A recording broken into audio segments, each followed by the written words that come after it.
नमस्कार, मैं आसफान शाह, मैक्स हिंदी में आपका स्वागत है। लोकसभा चुनाव 2024 की अ, लोकसभा चुनाव 2024 में नेता धुआंधार प्रचार कर रहे हैं और महाराष्ट्र में महाराष्ट्र में भी 2 फेज के इलेक्शन हो चुके हैं। 5 फेज के इलेक्शन महाराष्ट्र में होने हैं और 3 फेज का भी बाकी है। खासकर मुंबई और उसके इर्द गिर्द की जो सीटें हैं वो अभी चुनाव होने वहाँ पर बाकी हैं। लेकिन भाजपा पहले से ही 45 पार का नारा देती रही है और वहीं जो महाविकास आघाड़ी है उसके 45 पार के नारे को ब्रेक करने का भी प्रयास कर रही है इस लोकसभा चुनाव में। और इसी मुद्दे पर हमारे साथ चर्चा करने के लिए मौजूद हैं शिवसेना एकनाथ शिंदे से प्रवक्ता किरण सोनावणे जी। सर, हमारे चैनल पर आपका स्वागत है। धन्यवाद। सर, भाजपा महायुति जिस प्रकार से नारा देती है 45 पार का, कितना उम्मीद है कि इस दफा 45 पार हो पाएंगे? बिल्कुल आसान लक्ष्य है ये हमारे महायुति के लिए, क्योंकि जिस तरह से सरकार ने पिछले 10 साल में काम किया हुआ है और पिछले 2.5 साल में जो माननीय मुख्यमंत्री एकनाथ शिंदे के नेतृत्व में एक सरकार गतिमान तरीके से निर्णय लेते हुए आम आदमी तक अपने निर्णयों का यानी सरकार आपके पास करके माध्यम से जो काम किए हुए उससे 45 पार का तो आसान लक्ष्य लग रहा है, उसमें कोई कठिनाई नहीं है जी। लेकिन सर, कुछ जगहों पर नेताओं और दलों के बीच जिस तरह से इस दफा ये पहली दफा है जब शिवसेना 2 ग्रुप में विभाजित हो चुकी है और ये पहला इलेक्शन है, कितना उम्मीद है कि इस दफा चुनाव में कामयाब हो पाएंगे? हम लोग अच्छी तरह से यानी शिवसेना करके भी कामयाब बहुत अच्छी तरह से हासिल करेंगे और महायुति करके कि जैसे हमने 45 पार का लक्ष्य रखा है वो भी हम लोग आसानी से तय कर लेंगे। लेकिन सर, समाज के भीतर भी रिसेंटली कुछ सर्वे आए हैं जिसमें माना जा रहा था, बताया गया कि जो सिंपैथी है वो उद्धव बाला साहब ठाकरे जो शिवसेना है उसके पक्ष में है। कैसी सिंपैथी और काय की संपत्ति, आप मुझे बताइए कि उद्धव बाला साहब ठाकरे जी की जो सेना है जी, उनसे एक 40 लोग जाते हैं, उनके 12-13 खासदार चले जाते हैं, तो इसमें सिंपैथी उद्धव ठाकरे के पास जाने की क्या कारण है? मेन कारण ये है कि उद्धव ठाकरे जी ने आत्मपरीक्षण करना चाहिए। 1-2 आदमी चला गया, 4 आदमी चले गए तो हम लोग समझ सकते हैं, लेकिन विद्रोह हुआ है पार्टी में और वो विद्रोह उद्धव ठाकरे जी के हुकुमशाही के खिलाफ है, उनके मनमानी कारभार के खिलाफ है और साथ में कांग्रेस और राष्ट्रवादी जैसे जो शिवसेना के इन नैतिक मूल्यों के खिलाफ वाली पार्टी है उनके खिलाफ जाने को लेकर विद्रोह हुआ है। आपको मैं बाला साहब ठाकरे के का वाक्य बताऊंगा। बाला साहब ठाकरे जी ने ऑन रिकॉर्ड जाहिर सभा में कहा था कि जिस दिन मुझे कांग्रेस के साथ जाने का समय आएगा उस दिन मैं अपनी दुकान बंद कर दूंगा। जब बाला साहब शिवसेना प्रमुख बाला साहब ठाकरे का जो वचन है उसको आप देखेंगे लोग या इनके पास से लोग चले गए हैं या ये सब रोना धोना है, लोगों की सिंपैथी मिलाने, लोग इसको भूलते नहीं है, लोग जानते हैं जमीनी हकीकत क्या है। जी। लेकिन सर, लोकसभा चुनाव से ठीक पहले ही आपके ही एक विधायक, एक नगर सेवक को बीजेपी के एक विधायक ने गोली मार दी थी उसमें पुलिस स्टेशन के भीतर ही, और जिसके बाद ये माना जा रहा था कि जो महायुति है उसके नेताओं के बीच जो तालमेल होनी चाहिए वो नहीं। वो जिस घटना का आप उल्लेख कर रहे हैं, मैं उस क्षेत्र से आता हूँ, वो यानी निजी मामलों को लेकर उनकी आपस में बात ये दुश्मनी थी और उसको लेकर हुआ वो वाकया है, उसका राजनीति से दूर दूर तक का कोई संबंध नहीं है। आप उसकी एफआईआर भी पढ़ोगे तो वो एफआईआर भी आपको जानकारी देगी कि राजनीतिक नहीं था, उनका अंदरूनी जो मामला था यानी दुश्मनी थी उसका वो यानी नतीजा है, न कि राजनीति से कुछ उसका लेना देना जी। लेकिन सर, ये 2019 के जब लोकसभा चुनाव हुए तो उसमें शिवसेना ने करीब 18 के आसपास सांसद जीते थे और उन 18 में जब विद्रोह हुआ तो करीब 13 सांसद एकनाथ शिंदे जी के साथ में गए और 3 से 4 सांसद उद्धव बालासाहेब ठाकरे के साथ में। लेकिन माना जा रहा था कि जितने सांसद हैं आपके पास, यानी कि शिवसेना के पास, वो उतने तो सांसद उन सांसदों के लिए टिकट मिलेंगे, लेकिन लोकसभा चुनाव में नहीं हो पाया। मैं 10 से 15 17-18 जी। तक हम लोग लड़ रहे हैं, जी। बाकी यानी जगहों के ऊपर उम्मीदवार तय होना बाकी है। लेकिन देखिए, जब कोई समझो युति आघाड़ी या यानी तालमेल होता है तो एक दूसरे को लेन देन हो जाती है। लेकिन वैसे कोई आप जैसे कहते कि उसमें कुछ मतभेद है या हमको सीटें नहीं मिली है, हमको अच्छी तरह से सीटें मिली हुई है और हम लोग उसके ऊपर बड़ी ताकत के साथ लड़ रहे हैं। जी। लेकिन सर खासकर विपक्ष आए दिन इनका संजय राउत जो शिवसेना के नेता हैं, उनका बयान आते रहता है कि नेताओं के बीच में घमासान है और फिर एक प्रकार से एक जंग चल रही है अंदरूनी। तो संजय राउत जी ने अपने आघाड़ी में देखना चाहिए, वो हमारे यूपी में क्यों झांकते कुछ पता नहीं है। उनके आघाड़ी में इतनी सब बिगाड़ी चल रही है, नेता एक दूसरे के ऊपर से अलग बात करते, नीचे पैर में एक दूसरे को टांग मारने की कोशिश कर रहे। अभी देखिए कि उनका यानी सांगली सोलापुर के इधर को लेकर आप देखोगे तो वही सब सारे निर्णय उनके आघाड़ी की बिगाड़ी को नहीं देखते, और महायुति की जो कि बिल्कुल भी साफ सुथरे तरीके से सीधी तरह से टिकट का और सीट का बंटवारा हो चुका है। ये संजय राउत जी को ये आदत पड़ी हुई है। मुझे लगता है उनको यानी कुछ तो भी जरूरी उनके इलाज होना चाहिए और उन्होंने इलाज करना चाहिए जल्दी। अगर वो नहीं करते हैं तो हमारे पास बाला साहब दवाखाना है, वो बाला साहब दवाखाने में आके इलाज करा सकते हो। जी सर, संविधान खतरे को लेकर के एक बड़ा मुद्दा विपक्ष बना चुका है लोकसभा चुनाव में। कितना लगता है कि आपको लोकसभा चुनाव में इसका असर पड़ेगा? वैसे देखा जाए तो ये हास्यास्पद मुद्दा है एक बार, क्योंकि पिछले 10 साल में वो सत्ताधारी पक्ष का कोई पर्याय खड़ा नहीं कर सके जी। और इसलिए उन्होंने ये यानी जब माननीय पंतप्रधान नरेंद्र मोदी जी ने संसद में 400 पार का नारा दिया तब ये हड़बड़ा गए और इस हड़बड़ाहट में उन्होंने अपने खुद से ऐसा कुछ भ्रम पैदा कर लिया, ऐसा सोच लिया कि संविधान खतरे में। लेकिन मैं आपको बता देता हूं कि संविधान वगैरह कुछ खतरे में नहीं है।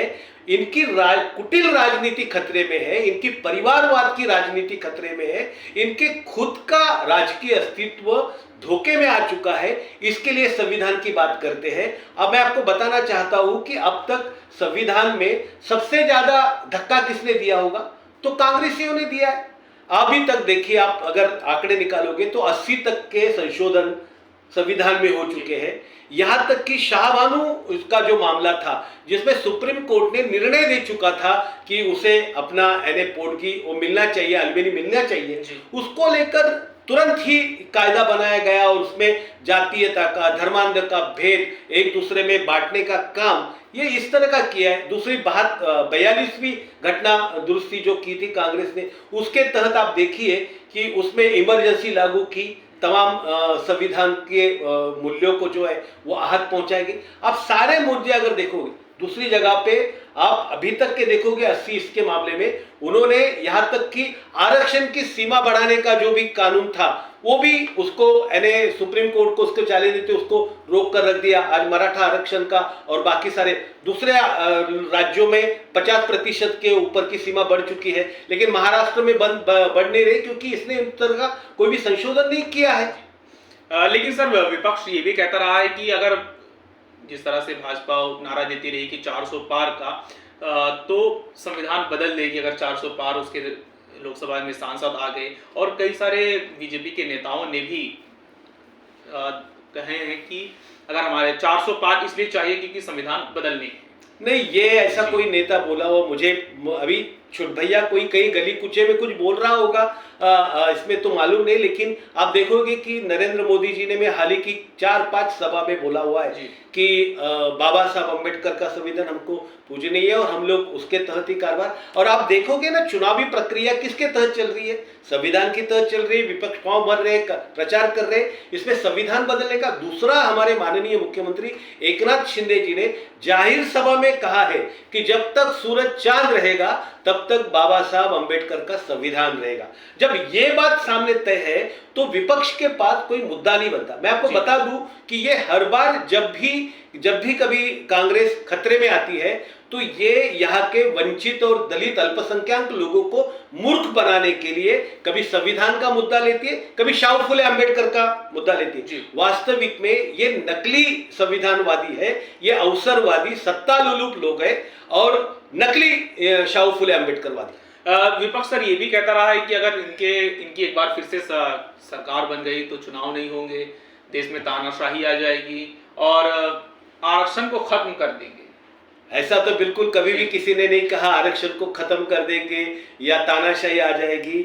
हम लोग सारे पक्ष जो है वो लोकतांत्रिक व्यवस्था को मानते हैं, लोकतांत्रिक व्यवस्था के तहत काम करते हैं, उसकी मूल्यों को रक्षा करने के लिए और अधिक से अधिक लोकतांत्रिक लोग हो, समाज हो, उसके लिए काम कर रहे हैं। क्या उसमें ये जो बोलते हैं उनके पास कोई मुद्दा नहीं बचा है जी।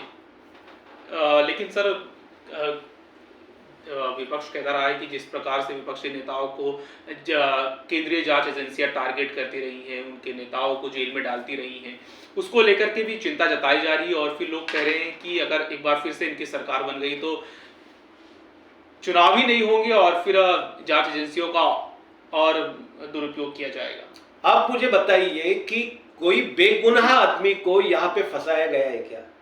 जिनके ऊपर एफआईआर दाखिल है, जिनके पास सूत्र मिले हैं, ईडी हो, सीबीआई हो, इनकम टैक्स हो, जब उनके पास उस तरह के कागजात है उसके तहत शिकायत की गई ना, और उसके तहत शिकायत करने के बाद में वो एजेंसियां काम कर रही है। इसमें नरेंद्र मोदी और सरकार का क्या लेना देना है? लोकतांत्रिक संस्था है, उनको आजादी दे चुके हैं, वो अपनी तरह से काम कर रहे हैं। सर एक बार फिर से महाराष्ट्र में आ जाते हैं। महाराष्ट्र को लेकर के कुछ लोग दावा कर रहे हैं कि यहाँ पर सांप्रदायिक घटनाएं बहुत ज़्यादा बढ़ गई हैं, हेट स्पीच बढ़ गए हैं, अल्पसंख्यकों के खिलाफ अत्याचार और फिर न जाने क्या क्या चीज़ें। आप अगर सांप्रदायिक घटनाओं का ये करेंगे तो आप देखिए, तुलना करिए आपकी भाजपा के 10 साल में कई बम स्फोट नहीं हुए, कई अतिरेकी हमले नहीं हुए हैं, कहीं पर भी घुसखोरी पाकिस्तान से हुई है या दूसरी जगह से अपने को ये कोई नजर नहीं आ रही है। आप इसके तुलना में कांग्रेस को देखिए, हर बार कहीं ना कहीं ये हल्ले होना, अतिरेकी बॉम्ब स्फोट होना, ये आए दिन वहां पे सुनाई देते। आज एक सशक्त नेतृत्व देश में और महाराष्ट्र में खड़ा है। महाराष्ट्र के मुख्यमंत्री ये श्री एकनाथ जी शिंदे जो है वो लोगों में जाकर काम कर रहे हैं, लोगों को दिलासा दे रहे हैं, और मुझे नहीं लगता है कि इस तरह से ये कांग्रेस और राष्ट्रवादी और ये शिल्लक सेना के जो लोग हैं हमेशा अल्पसंख्यक लोगों को और दलित लोगों को वोट बैंक करके इस्तेमाल करते रहे हैं। और ये बात अभी इन तमाम लोगों को समझ में आ चुकी है कि ये हमेशा हमको हमारे जाति धर्म के नाम पर बांटकर हमारा वोटों का शोषण करते रहे हैं, और ये सारी वस्तुस्थिति है।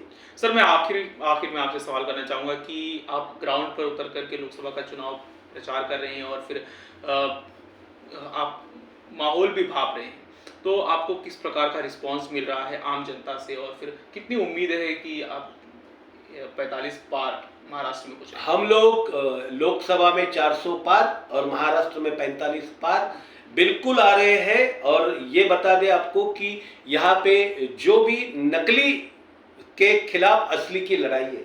आप देखोगे कि जो असली पार्टी है वो सब एक बाजू में है, असली शिवसेना एक बाजू में, असली राष्ट्रवादी एक बाजू में, भाजपा एक बाजू में, बाकी सामने वाले गुट पे देखोगे तो आप नकली संविधानवादी, नकली शाहू फुले अंबेडकरवादी वहां पे काम कर रहे हैं, जिन्होंने हमेशा से ये दलित वंचित लोगों का शोषण करने का काम किया है। शाहू फुले अंबेडकर के नाम के ऊपर यहाँ पे बहुजन समाज का नेतृत्व खड़ा होने नहीं दिया, और नेतृत्व खड़ा होने की भी कोशिश की गई होगी तो उसको बगल में लेकर समाप्त करने का काम किया गया है। ये सबसे बड़ी साजिश है, लोग ये अभी समझ चुके हैं और इनके झांसे में कोई आने वाला नहीं।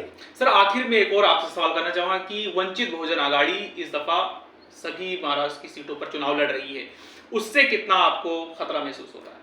हमको तो उससे कोई खतरा नहीं है। बाला साहब अम्बेडकर जी अपना राजनीति कर रहे हैं, हमको कोई खतरा नहीं है उनके तरफ से, और वो अपनी राजनीति कर रहे हैं, हम अपनी राजनीति कर रहे हैं। लेकिन उनके साथ जो महाविकास आघाड़ी ने उनको बुलाकर और उनके साथ जो छल कपट किया है उसका जवाब लोग देंगे। जी ओके सर, धन्यवाद सर। तो ये थे शिवसेना एकनाथ शिंदे से प्रवक्ता किरण सोनावणे जी जो हमें विस्तार से जानकारी दे रहे थे और फिर बता रहे थे कि महाराष्ट्र में जो माहौल है वो किसके पक्ष में है, और साथ ही उन्होंने आश्वासन दिया और बताया कि किस प्रकार से जो विपक्ष है खासकर महाविकास आघाड़ी पूरे महाराष्ट्र में एक प्रकार से छल कपट और ना जाने क्या क्या कर रहा है, सांप्रदायिक जो माहौल है उसको लेकर के एक गलत मैसेज समाज के भीतर देने की कोशिश कर रहा है। तो ऐसे मैक्स महाराष्ट्र हिंदी को आप देखते रहें, चैनल को सब्सक्राइब करें और वीडियो को शेयर करें। धन्यवाद।